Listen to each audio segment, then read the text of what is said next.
Hello दोस्तों, आप देख रहे हैं स्पीड्स पाठशाला। आज हम राष्ट्रीय योजनाएं को पार्ट 4 के रूप में लेकर आपके सामने हाजिर हुए हैं। इससे पहले अगर आपने पार्ट 1, पार्ट 2, पार्ट 3 नहीं देखा है तो कमेंट लिस्ट में आप जाकर देख सकते हैं। देखिए, स्मार्ट कार्यक्रम योजना, इस योजना की शुरुआत 2023 में हुई है। राष्ट्र आयोग और केंद्रीय आयुर्विज्ञान के विज्ञान अनुसंधान के द्वारा ये योजना लागू किया गया है।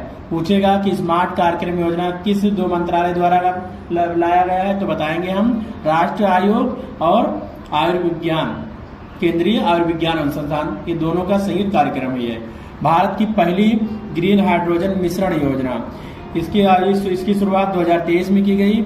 National thermal power corporation limited तथा गुजरात गैस लिमिटेड के द्वारा ये योजना लागू किया गया है। अगर पूछा जाए कि ग्रीन हाइड्रोजन मिश्रण योजना किसके द्वारा लागू किया गया है, तो हम बताएंगे national thermal power corporation limited और गुजरात गैस लिमिटेड के द्वारा हुआ। इसकी स्थापना कहाँ पर की? गुजरात में सूरत जिले के आदित्य नगर में कवास नामक गांव से इसकी शुरुआत की गई है। राष्ट्रीय ग्रीन हाइड्रोजन मिशन, ये भी 2023 की प्रमुख योजना है। केंद्रीय नवीन और नवीकरणीय ऊर्जा मंत्रालय द्वारा इस योजना को लागू किया गया है।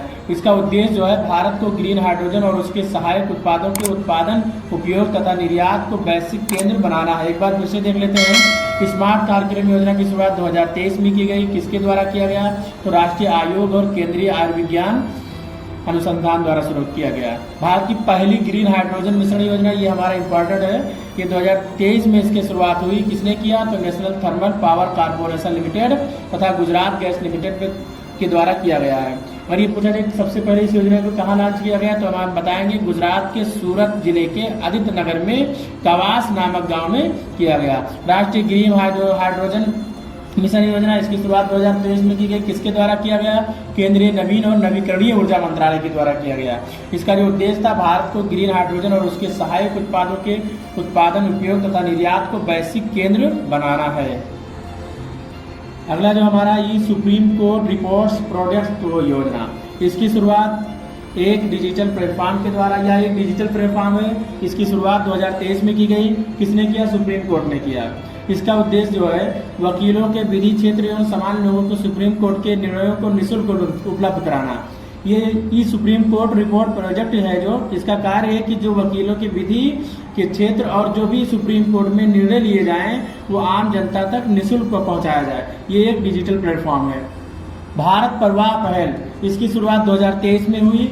किसने किया? तो पत्तन पोत परिवहन एवं जल मार्ग मंत्रालय ने किया गया। इसका उद्देश्य शाही संवाद एवं संचार के माध्यम से जनसाधारण के रोजमर्रा के जीवन में नदियों, बंदरगाहों एवं नौवहन की भूमिका को समझना। प्रधानमंत्री विश्वकर्मा कौशल सम्मान योजना, इसकी शुरुआत 2023 में की। किसने किया? तो केंद्रीय सूक्ष्म लघु और मध्यम उद्यम मंत्रालय। उद्देश्य जो इसका उद्देश्य है, पारंपरिक शिल्पकारों की आर्थिक सहायता प्रदान करना, पारंपरिक कारीगरों और दस्तकारों को बढ़ाई, कर्मी, दर्जी, टोकरी बनाने वाले, नाई, सुनार, लोहार, हलवाई, मोची आदि मजदूरों के छोटे उद्योगों को स्थापित करने के लिए 10,000 से लेकर 10 लाख रुपए तक की आर्थिक सहायता प्रदान करना और प्रशिक्षण प्रदान करना। पूछेगा प्रधानमंत्री विश्वकर्मा कौशल सम्मान योजना किसके लिए है, तो हम आप बताएंगे कि दस्तकारों और कारीगर, जो मजदूर हैं या छोटे मोटे जो कारीगर हैं और जो छोटे मोटे उद्योग वाले हैं, उनके लिए किया गया है। उनके लिए 10,000 से लेकर 10 लाख रुपए तक आर्थिक सहायता प्रदान करने का इसमें प्रावधान है।